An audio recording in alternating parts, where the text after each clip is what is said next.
Hello and welcome to the Football Fan Show podcast. It has been a long time since I've done one of these. I apologise. I've got a job and it takes up a lot of my time, hence why no podcast for a very long time.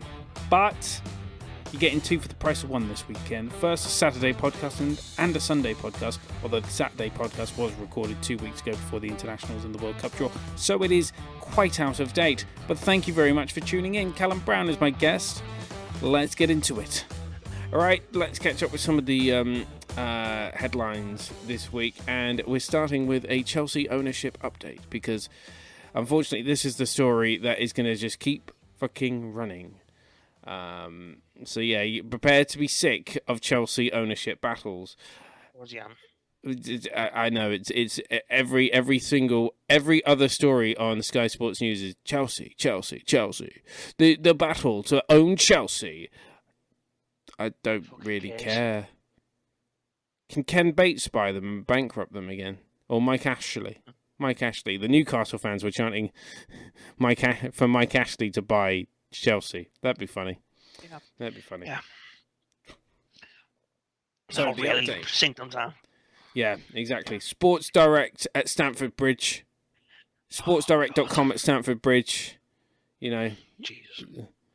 Could you imagine Romelu Lukaku going SportsDirect.com, UK's number one? And stuff like that. And with his Thomas Tuchel with his big old with one of those big fat Sports Direct mugs, yeah, at his press conference. That's my favorite. That's my favorite mug. That I always have my hot chocolates in them. Right, but I was going to say, imagine going into the Chelsea kit store and it's all the Sports Direct t-shirts and mugs and stickers and teddies. And what's their biggest selling item? A Newcastle United home shirt.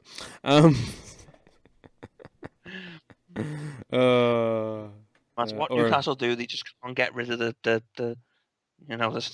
stench of that twat. Yeah. So the Ricketts family, who own Major League Baseball's Chicago Cubs, the Chicago Cubs. Major League Baseball. Ooh. Major League Baseball. It's like cricket, except shit. It's like cricket, except it's not. Except it's not. It's like Rounders, except it's worse because it's American. It's a shit version of Rounders. Did you play Rounders, UK? Then you'll love baseball. You'll fit right in and be one of our best players. Like kids playing Rounders for PE in school over here, going to be the best players over there. Major League Baseball. Major League Baseball. It's just Rounders, except American. Yeah. So yes, the Ricketts family, the owners of the Chicago clubs, a consortium involving Lord Sebastian Coe, former Conservative Party MP, but also he was an Olympian once and was the head of the organising committee for London 2012, and I thought he was still the president of the International Athletics Association, the IAAF, the world governing body. I thought he was the head of that, but apparently maybe not. And property investor Nick Candy, which, if he's a property investor, probably means he's a bit of a cunt. They have all submitted offers to buy Chelsea. Or roughly the same amount. Yeah, roughly. And I believe there was a super bid or something like that, of a super consortium.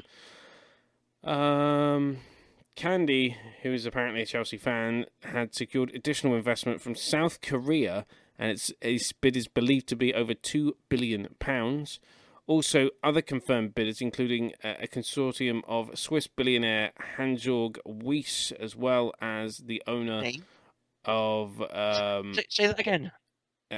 Wyss, W-Y-S-S, or Weiss. It's full name. Wyss. Hans-Jörg. No, full name.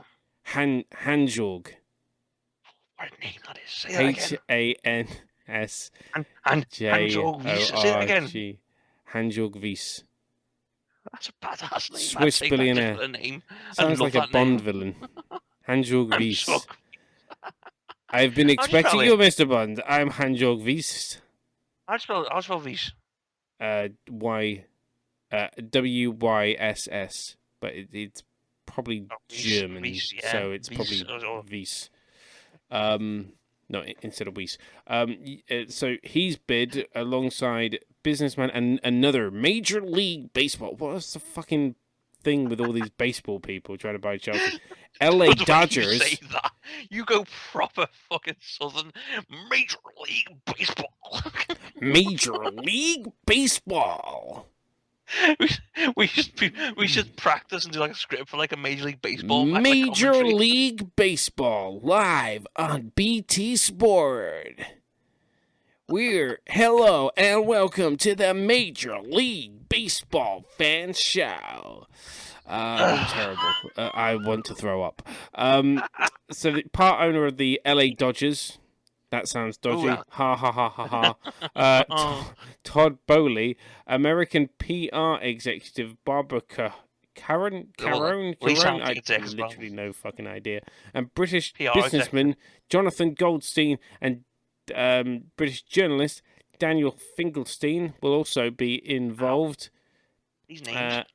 I know, right? That's the super consortium apparently, and the consortium is working with the American-based investment firm Clear Lake Capital, which has about $60 billion. You know what that sounds like? A front for the CIA. Clear Lake Capital. It's one of the most shittest names I've heard of. It's definitely a front for the CIA. What you'll see now is just the gun to start moving into your head, yeah. And you hear some American bell in the background. Deny it. Deny it. I must say, I must fully deny those accusations. I must deny those reports. It's not happening. Is that good enough? Okay, take the gun away. Thank you. You're good, Sonny. You're good. I still hate your country. Bye-bye. Of course, Abramovich still sanctioned by the UK government. He's had his nice super yacht taken away. He's had his nice. He'll just go and get his bigger super yacht. Yeah, you know what? He'll just be like, you know the song "I'm on a Boat" by the Lonely Island. Yeah. He'll just get another fucking super yacht. That'll be even bigger, with a bass and sound system. Maybe what he should do is renovate a submarine. I bet he's already done that. Yeah. A former nuclear submarine with instead of nuclear missiles, it's just got a massive fucking bass and speaker system. And it just blares out that song. I'm on a boat, bitch. Oh. No, I'm on a boat. I'm on a boat, motherfucker. Don't you ever forget. I'm on a boat, motherfucker. And take a look at me, because I'm sailing on a boat. I'm on a boat.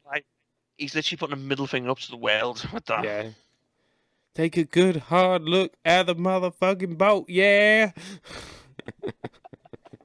He's just there in the middle of the Thames in London. He's like, middle of the Thames. Yeah, middle of the Thames. I mean, they're like, what the fuck is this? Someone's playing Lonely Island very loud in central London. Oh, it's Roman Abramovich and his new submarine that he just bought. He's well had access to that. He's well had access to former Soviet submarines. They've got base all over the place in Russia. Probably get a discount price from Uncle Vlad. You never know. You never know. So yes, that is the Chelsea update. That is the Chelsea update. Yeah. I don't really want to spend too much time on it. That's the update. Roman Abramovich has bought a nuclear submarine and has renovated it. Genuinely, this is a very 90s that'd thing. Be more interesting. There is an old show by Chris Morris and Armando Iannucci. Chris Morris, the guy that used to do like Brass Eye and stuff like that, and was in and played the boss in the IT Crowd in the first series. No. Renham, before. Anyway, but you better stop asking me Dad that question. He loved the IT Crowd. Okay, he was in Four Lions. He created Four Lions as well. Fantastic show. But go watch or YouTube The Day Today. It's an old BBC fake news program. And it literally, like, they used to make up loads of stories, and it was exaggerated journalism, and it was fantastic. Like, they have one where it's like war has been declared, and they go like proper freaking mental over it and say, "We'll give you the most access to this war ever seen." Until it's just hilarious, considering what's going on right now. It is literally like that right now. You will have full access to watch these people suffer 24 hours a day, 7 days a week, on your phone, on your computer, on your television. And it's quite funny. And the absurdity of some of the stories as well. With the first episode starts off with Prince Charles announcing that he's actually going to be spending time in a prison at his mum's pleasure. Which I found quite hilarious. Anyway, it is time to chat about the Champions League draw for the next round. Of course, Chelsea at the moment won't be taking any fans. Not because they're not allowed, but because they got no fans.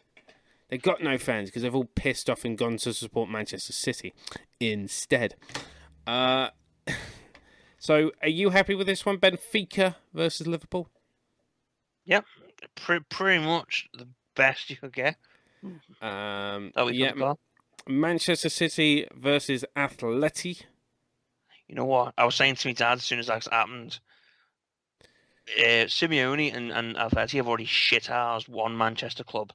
I would love them to do it again and really rile Pep up and let Pep have like a mental breakdown on the side of the pitch on the match. It is the funniest thing in the world. Yeah, he literally loses his mind. I don't think it's going to happen though. I think City. Obviously, I think Liverpool are beating Benfica, but I think Manchester City are probably going through in that one. But it might be a close one. I'll tell you who's going through out of Villarreal and Bayern München. That's Bayern. Because no one's stopping them. Don't that's more than likely going to happen. But Villarreal, don't underestimate because he did beat Juventus 3-0 at Juventus's backyard. That is true. That is true. I mean, although Juventus are shite. Yeah, I'm not saying Juventus anywhere near Bayern Munich, but I mean, to be honest, we've actually probably got the best sort of pathway we could have got to the final. Yeah, we avoid all English clubs, and I'd take Benfica. We've got Bayern Munich. I don't even care. I don't think they're that great defensively. Offensively, they're as good as anyone, but defensively, yeah, absolutely. There's some frailties that you've noticed then. They've got some defensive frailties. Chelsea Real Madrid will be a good match. Yeah, that's going to be a tough one. I really don't see who wins that. That's a tough game.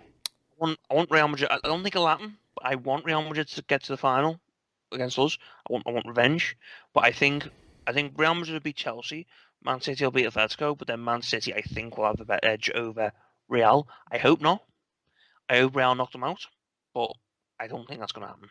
Yeah, which is the draw to the semi-finals. So into the final as well. Actually, I think Chelsea Real Madrid is too tough to call. But of course, the big news this week is and big breaking news. Spanish football club Sevilla have been.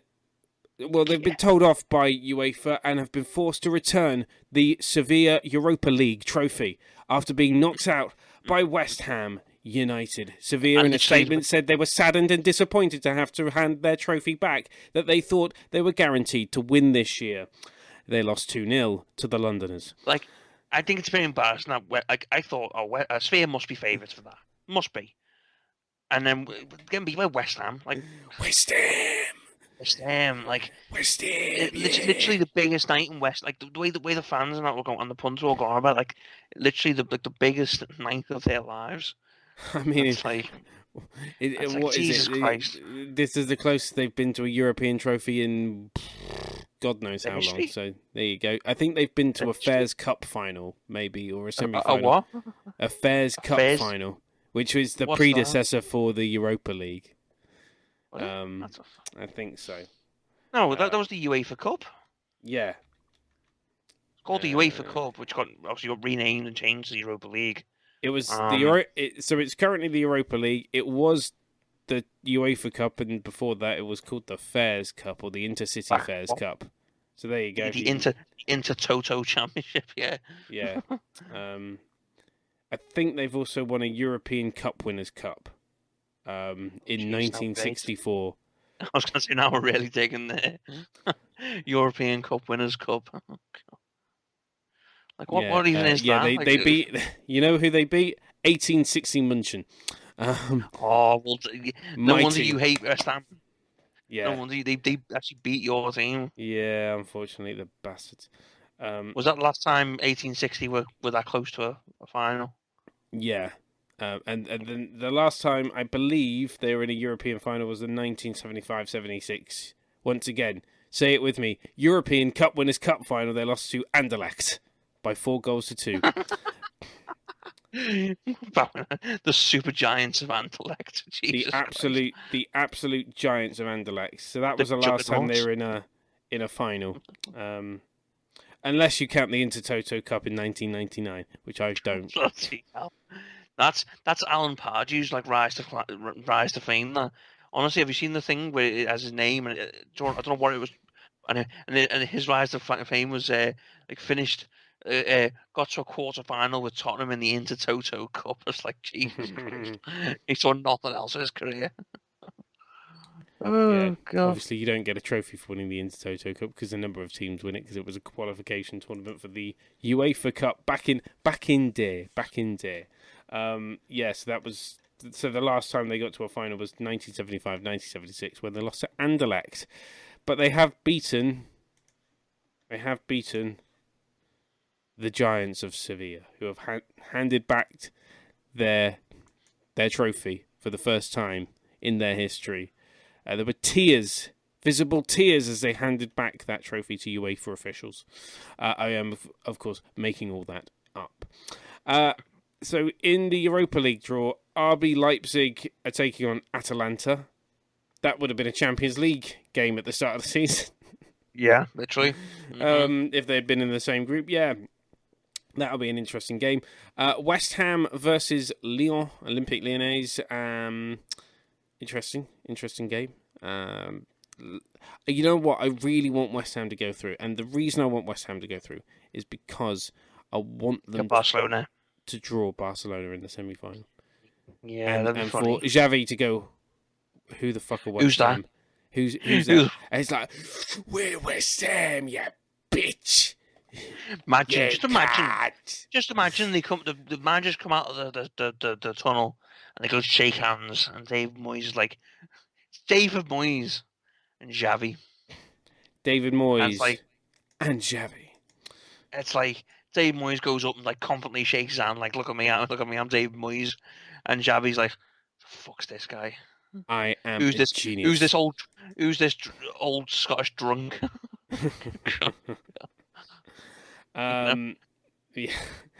Barcelona, by the way, have Eintracht Frankfurt in the that'll be a tough match, that. Yeah, that'll be Eintracht are a really decent team. They're very underrated. And in the other one, I think the dark horses for the Europa League is a new follower. We have a new follower. What about kids? Let's try and read this without my glasses. I can't read it without my glasses, ladies and gentlemen. Barnes.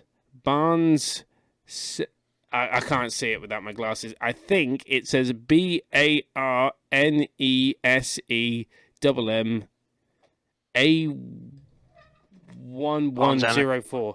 There you go. Barnes Emma. Emma There Barnes. you go. Barnes Emma. I can't read it without my glasses, which is annoying. He says, what about Brentford? Europa League. We're not talking about Brentford, but we'll go back to it if you like. We will get on to it. We'll go back to it. That would be a weird turn up for the books. Brentford suddenly in the Europa League. The dark horses, I think, for the Europa League, Rangers and Braga. Of course, last time Rangers got into a European final, they lost in Manchester to Zenit St. Petersburg, and that's the whole, all the English teams going, well, we better sign a Russian player. These Russian players are good. And then Tottenham just decided, we'll try and get Andrei Arshavin. Nope. Okay, who's the next best guy? We found this guy, Roman Pavlyuchenko. He's cheap and he's available. Pavlyuchenko, okay, Jesus. We'll buy him. And he He went on to Everton. score relatively little goals. And then Andre Arshavin, of course, famously went to Arsenal. It was actually pretty decent. Pretty decent. Rangers and Braga. And then there is, of course, the Europa Vanarama National Blue Square Bet Conference League, which nobody gives a shit about. Brentford, then. What is it that you want us to talk about Brentford for? They didn't play today. They're currently... Where are Brentford in the table? 15th? They're 8 points... 15th, they're 8 points clear of the relegation zone. As long as they keep Ivan Toney fit, they're fine. Yeah, and he doesn't make a video saying "fuck Brentford," which I believe he was saying to a car dealer, not. He was saying to the Ford car dealer in Brentford. Fuck Brentford. Fuck Ford Brentford. Fuck Brentford. Yeah.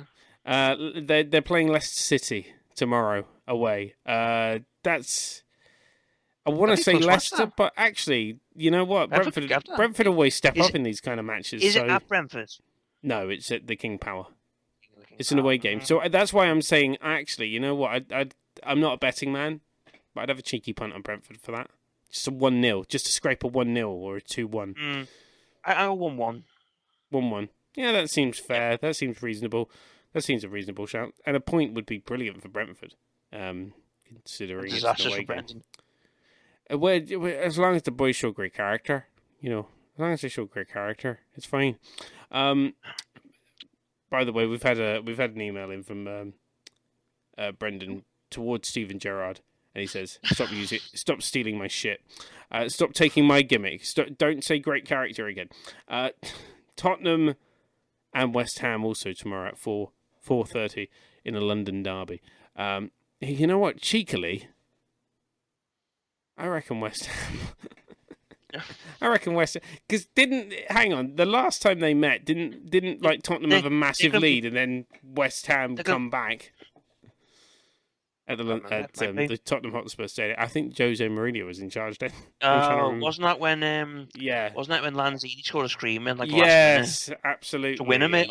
Wasn't it to win him it like 4-3? Oh yeah, something like that. Yeah, because it was an absolute capitulation. Tottenham, 3-0 up at half time. Tottenham were. And they capitulated. Yeah, it was an absolute capitulation.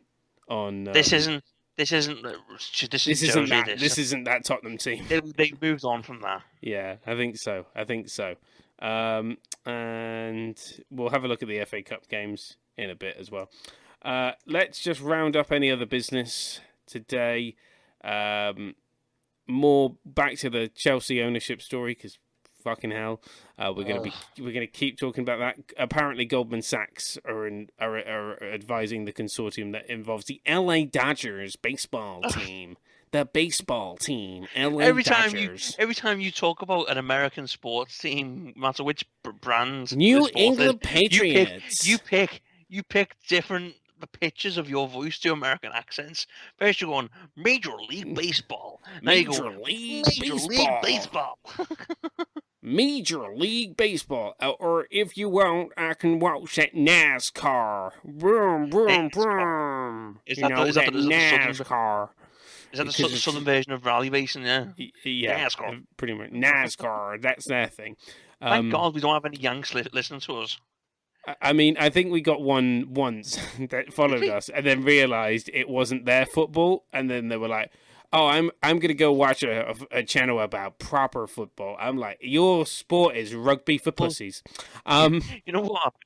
Honestly, like the fact you've had that opinion is shit. Like, but that's a shit take. It's a shit take. I actually have nothing against Americans or American whole. You're the one who hates them. I actually really like them.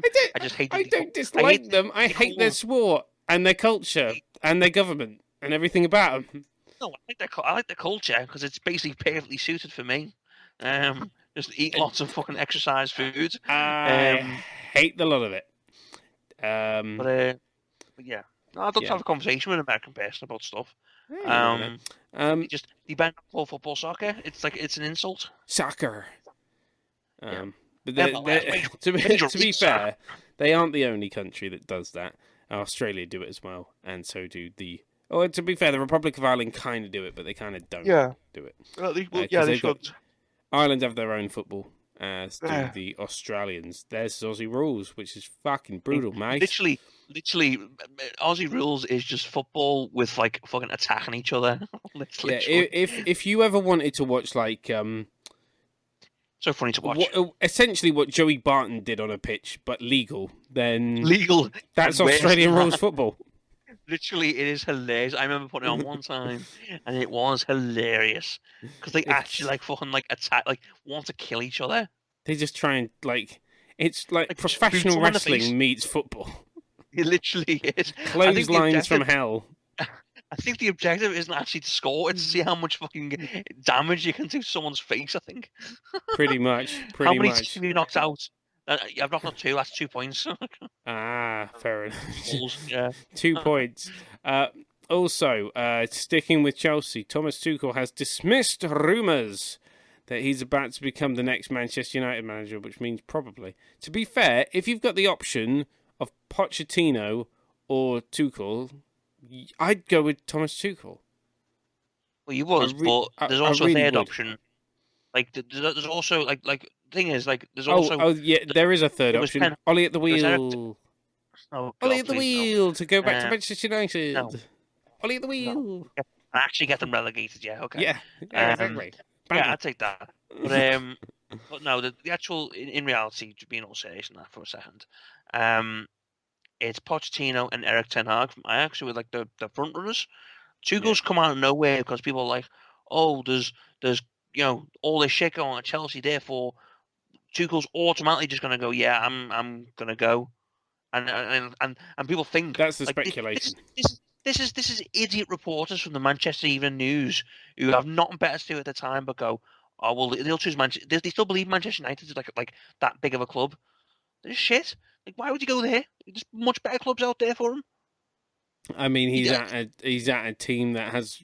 I mean, unless the new owners come in and go, we want to make a quick buck, we're selling everyone. We're selling everyone to make our money back. I think he's probably waiting for someone to come in, and he wants owners with a long term plan. He thinks I'll just stick around here.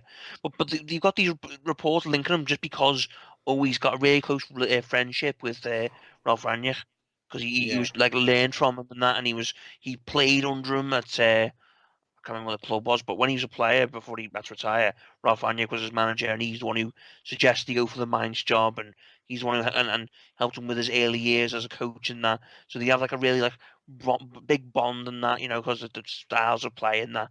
But why would he go to Man United? Like while the Glazers is there, no self-respecting manager should go there. No, you should avoid it. You should avoid it completely. I don't think you could find an owner out there who's going to come in and buy Chelsea who are going to be worse than. They're all going to be better than the Glazers.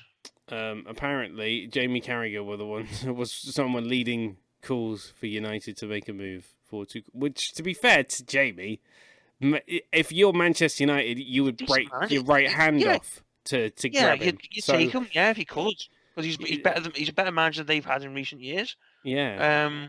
I mean, who have they had? They've had, obviously, Ollie at the wheel. They've had Mourinho, who's the specialist in failure. And then they've had Louis van Gaal's army. And, of course, David Moyes, who was down on his luck after being sacked, and who now would probably be a candidate again, given how he's done with West Ham. David Moyes, hang on. David Moyes done a better job than since leaving Man United and being West Ham manager than any other manager who came after him. Wait until Ollie at the wheel returns to the Premier League and wins it with like Accrington Stanley. Oh God. Never can happen. He's done in the Premier League. Only for Swindon. One game that we did, no thank you. One game that we did miss out on, it was the Friday night game as Wolverhampton Wanderers lost 2-3 at home to Leeds United. A really, really good freaking match. Good match. Wolves bottled it. Absolutely. Wolves absolutely shit the bed. Yeah, exactly. I watched highlights of this, and they were 2-0 up, and they bottled it. They were And 2-0 I up, mean, and then 3 goals from Leeds. literally, Jesse March is a liar because he's saying he's not Ted Lasso when he is Ted Lasso because he's pulling these dramatic wins out the bag every week now. Yeah, he's pulling it out the bag. I mean, his team still can't defend, but at least they're scoring again. Yeah, but they never could. What was I saying? Yeah, Wolves bowled it, like, surprisingly. Like, Wolves have been really consistent, but when you got Raul Jimenez, like, well, here's the thing. I didn't see it properly. It didn't look too bad when I first saw it. Well, apparently he'd been booked and he's gone like, the ball's been like chipped over and he's ran on it, and the keeper Melier for Leeds just ran out with it, and they've like collided. To me, at first glance, it looked a 50-50. And it's just, obviously, Jimenez just, not got there in time. But then he defends him off, and that's obviously ruined it for them. I actually saw an Everton fan, well, I saw a screenshot of a tweet by an Everton fan saying about really disgruntled that Jimenez was sent off. And I saw someone reply back saying, these Everton fans are so deluded that instead of the Premier League and the FA and that have it in for them, instead of actually giving them a points deduction for breaching FFP, which they have done factually, and getting them definitely relegated, they're going to send off a Wolves player to give Leeds the advantage when Leeds are just above Everton. Like that's how bad it's got with these Everton fans. Absolutely. The immortal quote, "I believe in communism, rom-communism, that is." And if Tom Hanks and Meg Ryan can go through some heartfelt struggles and still end up happy, then so can Leeds United. That's probably what. Fair play to them. Yeah, fair play. Getting back into better form now. To be fair, I watched his post-match interview, Jesse Marsh's post-match interview with Sky. He is not Ted Lasso. He is not Ted Lasso at all. He's actually, if you actually listen to him, he sounds unlike Bob Bradley, actually intelligent and knows the game. Unlike Goalball did the byline or whatever he used to say, the goal ball, the fucking Bob idiot. Bradley he looked and sounds like he'd been out of a psychiatric unit. I didn't know what he was talking about, did he? I think he actually thought he's like part of the circus or something, and it was all just a big act. It's like a big match. I genuinely think Bob Bradley thought that he would have in his contract that he would get a swan when he joined Swansea. Because it's like, why am I joining Swansea if I'm not getting a swan? I want a swan. I want to be like the Queen. I want a swan. No way did he actually say that. The Soccer Bob, as he, I think we should call him Soccer Bob. Just terrible. It's just terrible his name, isn't it? It starts with his name. Soccer Bob. Like Bob Bradley. Like he sounds like a brand of his own. And then you look at his big shiny head, and it's like, yep, that's it. This guy's an idiot. He's got that name, and he's got that head. But Jesse Marsh, I like him so far. He's probably. I liked him at Salzburg. And the fact that he remembered all the players' names that got injured as well. Yeah. At the end, he just went off a list. It's a pretty extensive list. Yeah, I know, right? Jesus. England are in action. And I, for one, this football pundit couldn't be more excited for that game. Look at the excitement on my face. Look at it. It's excited. Did I just do that? Yes, I did. We're not pundits, mate. I mean, we're barely even human. I speak for myself. I'm barely even human. I'm barely even awake right now. I'll give you that. Yeah. Switzerland at home, and then the Ivory Coast or the Côte d'Ivoire, which way you like to say it. Côte d'Ivoire in its the country's native French speakers.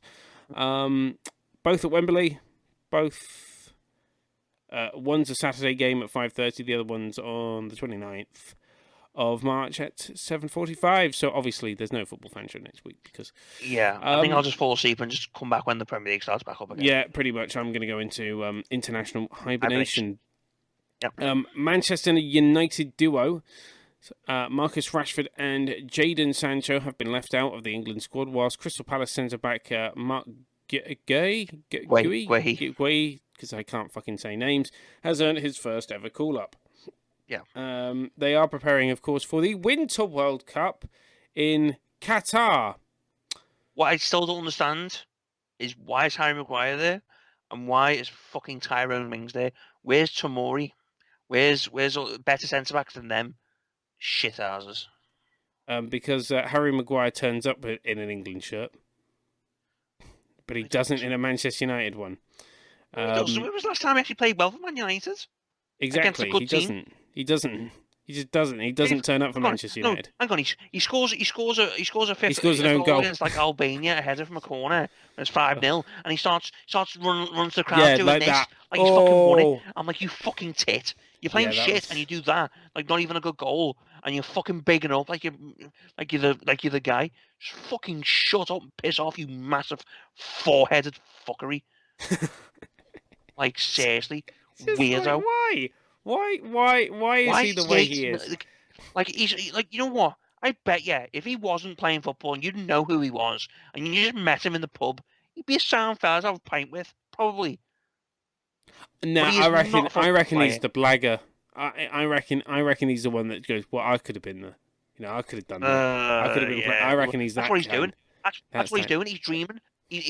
Real life, Harry Maguire is a nobody, and this Harry Maguire is just a dream version of him, where he's actually a football player. Like he's still shit. What? This is Roy of the Rovers. Yeah, literally. Real life Roy of the Rovers. Yeah, absolutely. Oh wow. Anyway, yes. So the England, I will get the England team, but he's actually he's dreaming now because he's in the toilet of the pub, unconscious. One too many cans of Stella, and a few Jaeger bombs with the lads. Kyle Walker is also out of the 25-man squad, with Liverpool's Trent Alexander-Arnold and Chelsea's Reece James preferred. But Gareth Southgate says the Manchester City right-back will return for the June internationals. I'm glad to see Trent Alexander-Arnold back. Who's writ that? Who's writ that? Sky. Is that BBC? Sky? Sky. Well, Sky is shit. No, it's not that Reece James has been preferred. Trent's injured. Kyle Walker's not been part of playing at all for Man City. No wonder he's been left out. So it's not that. Let's just make it clear that it's not that Reece James is preferred. Trent would have been playing if he was fit, but he's injured. So but it's nice. Southgate, by the way, says the form of others pushed Rashford and Sancho out. I think it's harsh on Sancho, fair on Rashford. Yeah, absolutely fair. Like Rashford has been utterly dog shit all season. Sancho's actually started to play well. He's been semi-decent at points, which who's the attackers they've got? They've got obviously Kane, just like Sterling, Saka. What else they've got? And I'm like, hang on, who are them have actually been playing better than Sancho? Sancho's been United's best player. Yeah, wow. A certain Portuguese pensioner has also been pretty good for them. Shit. Ronaldo's been shit. In the last couple of games. No, apart from the Tottenham match when he scored a hat-trick, fair play to him. But other than that, he's been awful. He got left out. He got dropped, right, for the Manchester derby. I believe this is the team, so I can say I believe this is the team that's been announced. So it is Pickford. Why? Don't know. Pope, Ramsdale, and Ramsdale. Yeah. At the back, it's Trent Alexander-Arnold, Connor Cody, Mark, the player I couldn't pronounce the surname of. Who was it? Guay. Thank you very much. Reece James. Harry Maguire. Tyrone Mings. Luke Shaw. What's he actually done? John Stones and Ben White. And then in the in the midfield, Jude Bellingham, Conor Gallagher, Jordan Henderson, Mason Mount, Nah, seriously, but shit. Declan Rice and James Ward-Prowse. And then the more attacking players, Tammy Tammy Abrahams is up there, Phil Foden, Jack Grealish, Harry Kane, Bukayo Saka, Emile Smith-Rowe, and Raheem Sterling. Like, out of them, Sterling's not been playing. He's been shit. I mean, his days at Man City are numbered. Jack Grealish, £100 million haircut. Fucking awful. Like, Sancho's been playing better. And, I know Man United as a whole been worse than Man City, but Sancho's been playing better than yeah, I concur with that. Than Grealish. I concur with that. I'm not sure how Tammy's doing with Roma, he's done isn't good. it? Yeah, I have not. I've got to be honest. I've not paid attention to the. No, he scored. I've heard good things about him though. In Serie A. Not really keeping an eye, but for some reason, like BT Sport always have like the highlights of Roma's matches on. And I see he scores a lot of goals. He has been scoring a lot of goals for them. Him and Henrik Mkhitaryan have been doing pretty well. So Jose's smiling with that. When he's not sitting in the stands, because he likes getting himself sent off a lot over there. It's kind of funny, like. But no, Tammy's been so good with them. Like, I don't know why Chelsea let him go. He's better than Lukaku. Absolutely. Back to any other business and some of the stories you may have missed this week. Last week we told you about Amnesty International. They were calling on the Newcastle boss, Eddie Howe, and anyone involved in the club to speak out against the human rights violations committed by Saudi Arabia after 81 people were executed in the Gulf state. Now, you might be thinking, well, that's nothing to do with football. Why are we talking about it? Well, we have to talk about it after the clusterfuck that has been Chelsea's ownership. I think personally, it's important to kind of mention. You have to, you know, that Roman Abramovich wasn't the only morally reprehensible owner in town. Why? You know, once again, it calls into question the fit for purpose thing that you have to do for owners. Fit and proper persons test. Yeah, fit and proper person. Why was nothing done over the Saudi group that came into Newcastle? Like, they just come in and you see the fact that they sanction money. They sanction mass executions for literally no fucking reason other than they are evil cretins. And yet no one says anything about it. It's like. The Newcastle boss did come out this week and admit that he does not feel qualified to answer questions over the club's Saudi ownership amidst the ongoing geopolitical debate. The Magpies head coach was criticised for sidestepping the issue in a post-match press conference at Chelsea on Sunday. Thing is with this, just outside, I can see both sides of this because you're thinking, well, it's a humanitarian issue. You should say something and you know, call it out when you see bad things happening. But Tuchel done it the same when people were asking him about Ukraine, and he says, "I'm not. These people have a right to say I'm not a politician. Of course, I think that what the situation's going is wrong, but I'm not in a position or qualified enough to really comment and say, anything that would have an impact on it." And yeah, you could say it's sidestepping, but what else can they say? Is Eddie Howe really not? Would he really be allowed to come out and criticise the owners?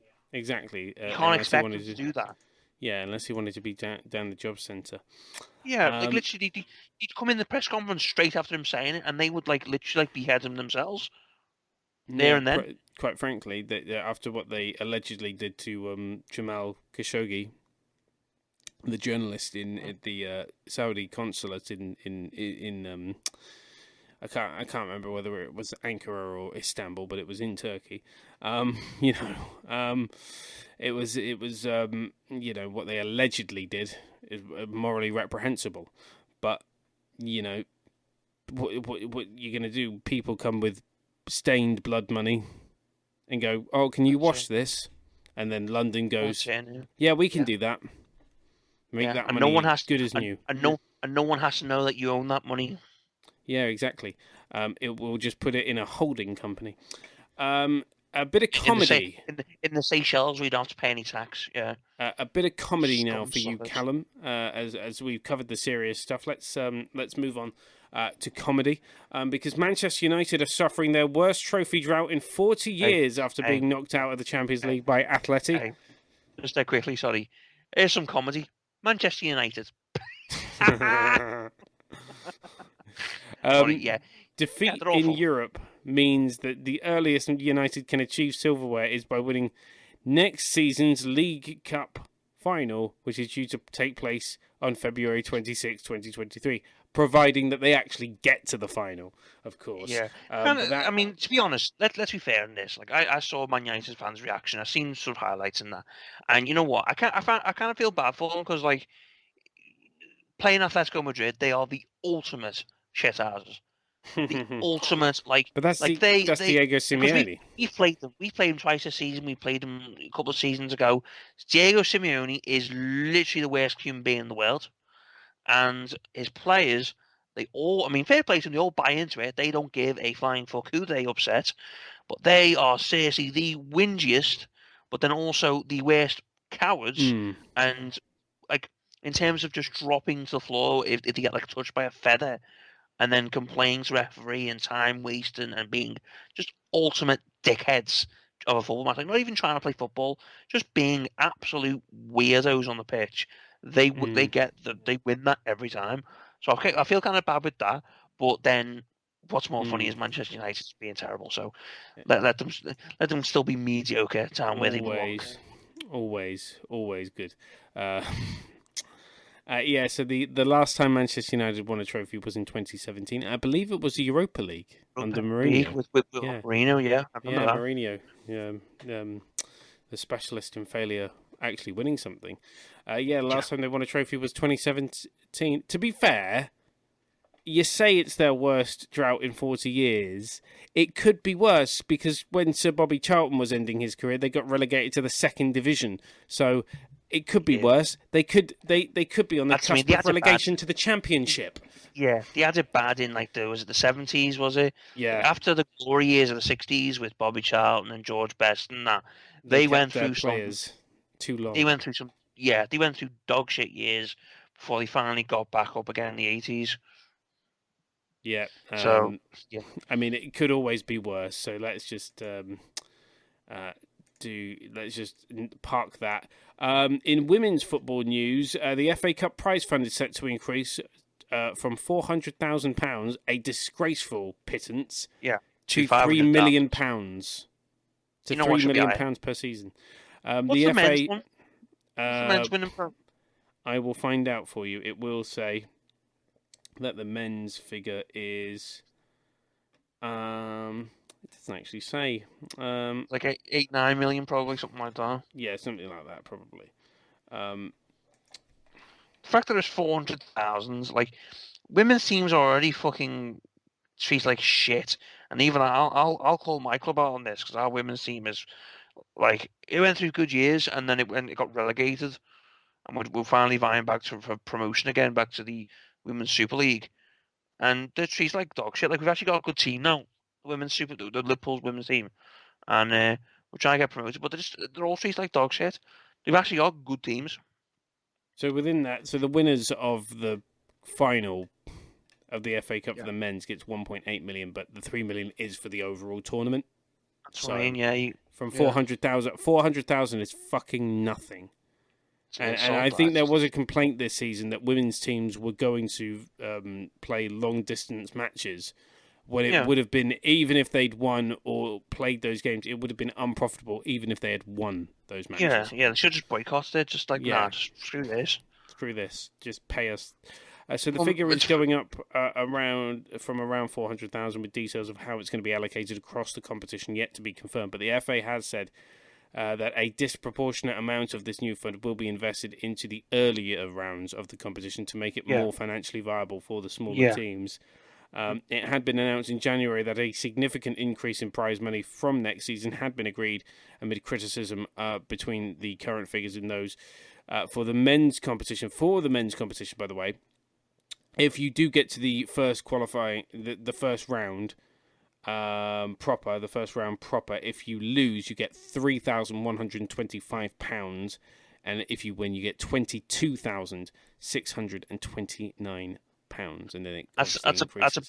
That's a big payday for some non-league for like sides. non-league sides. Yeah, that's easily going to cover your cost of travel and things like that. Yeah. So that's a decent payday if you win it. But the women's teams obviously weren't getting the big payday in that. But it was in a statement on Monday. The FA's director of women's football, Baroness Sue Campbell, said she was delighted to be able to make this announcement of increased funding for the Vitality Women's FA Cup because it's going to benefit so many clubs across the women's football pyramid as well. And we've started to see, obviously, the finals at Wembley. We've started to see at Wembley, these finals going from attendances of barely nothing to around 20,000 to kind of half filling Wembley. Now they're getting around 40,000. Yeah. Which I would argue, why are you using Wembley for a game for 40,000 when you could probably just have it at the Emirates Stadium or something? But then I suppose the argument is, why would you deny the women's team the opportunity to play at the National Stadium? I have no defence of that argument. I'm just saying that maybe use a smaller venue to create more of an atmosphere. But I suppose that argument falls on either way. Yeah, either way, they deserve more coverage. Then again, you could also argue that why is the Mickey Mouse Paint Trophy, or whatever it's fucking called this season, the Papa John's Trophy, played at Wembley when barely anyone turns up for that, unless it's two big clubs, like when when Sunderland and Portsmouth played in the final, we got at least like 80,000 at Wembley. Because that is the most meaningful final that tournament has had in a very long time. It's normally shit teams like level of Swindon and those kind of things. I mean, you say shit teams like Swindon. We're getting promoted this season, so fuck you. Sorry, I didn't say fuck you. I said vacuum. I said vacuum. I said vacuum. I'm telling. I said vacuum. No, wait. I said vacuum. And in final news for tonight, you can now listen to the lack of success Barcelona are having through your Spotify account, as they have struck a major sponsorship deal with the music streaming service that includes the naming rights for the stadium. Yeah, it's going to be called Barcelona the at the Spotify Nou Camp. Spotify, and and Spotify is going to be on the I've seen it. Playing kits, the training kits. Everything. And in the stands as well. They're going to have Spotify written out as well. Spotify basically own Barcelona now. Well, they own a chunk of its soul, let's say that. But it's going to be called the Spotify Nou Camp. And you can hear all about it on Barcelona's new podcast, exclusive to I'm joking. Although I wouldn't be surprised they would have an exclusive podcast with Spotify. Yeah, they will. It will be the first time the stadium has carried a sponsor's name, and it is a historic moment for a club that refused any shirt sponsor until 2006.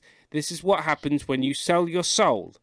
And Barcelona have picked money. Well, to be fair, they had to pick money over their soul, because if they picked their soul, it would be AFC Barcelona playing in like the 5th division of Spanish football. Like, it's just funny. I mean, the fact that they've allowed Spotify to come in going, yeah, we want our brand name on the name of like your historic stadium, and Barcelona have gone, sounds, we'll do it. Is an insult to Barcelona fans. Like, Nou Camp, it's the Nou Camp. It's the Camp Nou. Whichever. The Camp Nou. It's like you go there. It means something. I've never been that fussed though.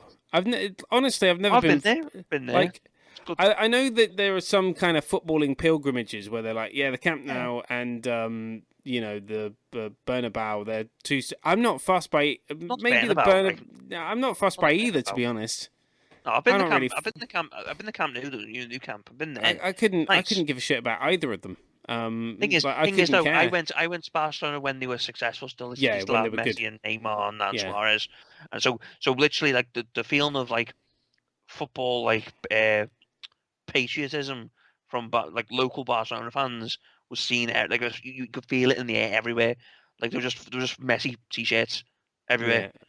And like you went to like a museum and that, and it was just all about the success of those years. And obviously now, like Messi and Neymar both gone to PSG, and they're shit now. Yeah. And Suarez went to Atletico Madrid and has actually done well for them. So kind of funny, like. Absolutely, and yeah. So, by the way, the financial details are yet to be revealed. However, the partnership is likely to be a very valuable one for Barcelona, whose accounts presented a loss of, get this, 481 million euros. That's 409 million pounds at the end of the 2020-2021 financial year. Hang on, that's only a little bit above what Everton did. That's breach of bloody what is it again? FFP. FFP. So surely they've got to get done, but they won't, will they? No, because they're Barcelona. Apparently the club debt is set at 1.35 billion euros. That's 1.15 billion pounds in August. I thought when the Messi situation was going on, I thought Barcelona had to get rid of like so much debt, so much wage off the book. The fact that they've managed, like nothing else happened, and they actually managed to sign more players and get them registered when at the point they literally couldn't. How's that happened? La Liga just gone, okay, no problem. Yeah, clearly, I literally have no idea what's happened there. But you know what? It is what it is, and Barcelona. I can't wait for the new Barcelona. I can't wait to start listening to Spotify and you know the new Barcelona podcast available because they'll get an American to do it. Available exclusively on Spotify. Relive the glory years of Lionel Messi. Is that the new football documentary instead of like Netflix and Amazon Prime? It'll be a podcasting documentary. So like, Spotify will target Barcelona, and then Apple Music will go, well, we'll get Manchester United or Liverpool. Oh God, no. Thing is, after the Man City one, someone asked him Jürgen about it, whether he'd let one do to Liverpool, and he went, absolutely fucking not. And I appreciate that because we actually got one done like that back when Brendan Rodgers was manager. Yes, I've seen it. Fucking awful. It wasn't very good. It was pretty shit. It was a shameless marketing ploy, is what it was. Yeah.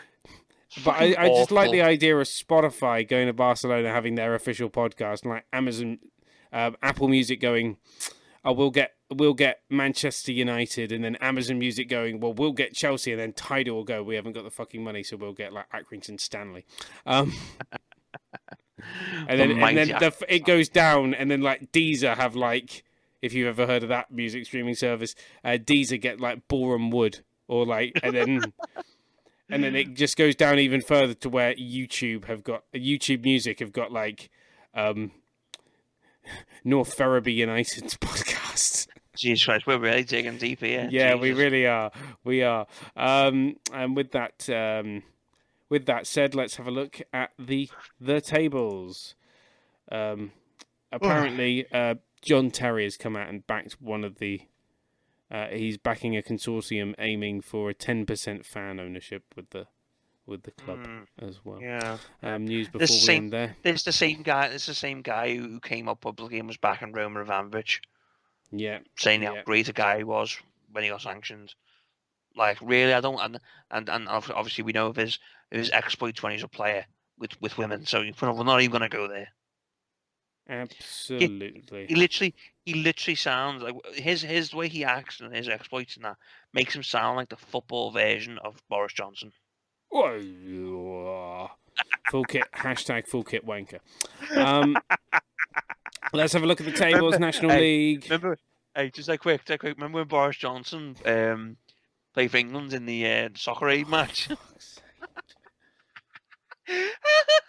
There was a picture of him doing the rounds, a picture of Boris Johnson. I don't know how real it was, but I don't know if this ever happened. But there was a picture doing the rounds, and I got sent it saying, awkward moment as new Chelsea owner turns up in the wrong kit, and it's Boris Johnson talking to Chelsea players in a Millwall shirt. Oh, top banter. Just oh, God. Like, literally, I seen a clip of Soccer Aid when he played for England. And literally, I don't think he knew what planet he was on, because he went running and he fell over and like rugby tackled like the opposite player. The opposite player was like a legend for the rest of the world, like an actual former football player. Boris Johnson just like rugby tackled him head first because he Oh fell yeah, over. it was like a. And you know, when he was promoting the Olympics out in Tokyo, he just rugby tackled a kid. Just rugby tackled him. The kid had the ball. He went full on fucking rugby tackle and nearly snapped the kid's neck off. If you haven't seen the video, go watch it. It's fucking hilarious. I just crushed the poor kid's head. Oh Exactly. my God. He tried to commit murder there in Japan. And he gets up and he goes. I thought that was a fair challenge. And it's like Boris. He's like 5 years old. Fucking hell. I didn't see him there. He's so short. The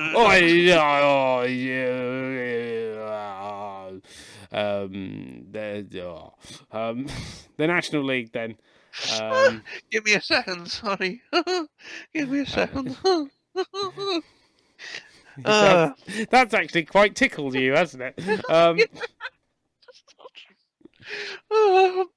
I need to stop thinking about. You need to watch the video. You need to watch the video of it. It's freaking hilarious. I remember that. Oh, it just reminded me of it. It's great. It's fantastic. God. And that was the Football Fan Show podcast. Sorry about the Boris Johnson. Oh, actually, no, I'm not sorry about the Boris Johnson joke at the end. It's good humour. It's good comedy. It made Callum laugh. It made me laugh. I'm the one who told the joke.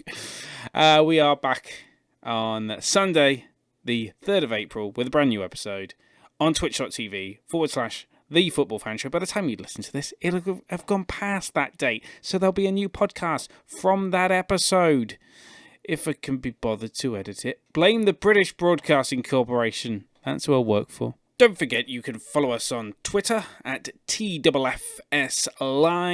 Give us a like on Facebook, facebook.com/The Football Fan Show. Check out our Twitch page, twitch.tv/The Football Fan Show. And on YouTube, if you search for The Football Fan Show, you may see an imitation account. We're trying to get that shut down right now. Don't send them... Well, actually, I would say don't send them hate, but they're a bunch of bastards. So there you go. That has been the Football Fan Show. I can't believe I just called what looks like a bunch of kids ripping off us a bunch of bastards. You little shits. You little shits. That's all I'm going to say on that. Search for the Football Fan Show on YouTube. We are also on TikTok, the Football Fan Show on TikTok at the Football Fan Show, and on Instagram as well. Check us out there. Yeah, there'll be more 60-second news pieces on TikTok and Instagram very soon. Getting back into the swing of things, slowly but surely. And my biggest fear is waking up at 4 a.m. Monday to Friday, working on a breakfast show. Oh, can't wait for the new week. Not really. See you next weekend. Well, actually, no. We'll see you tomorrow. Bye.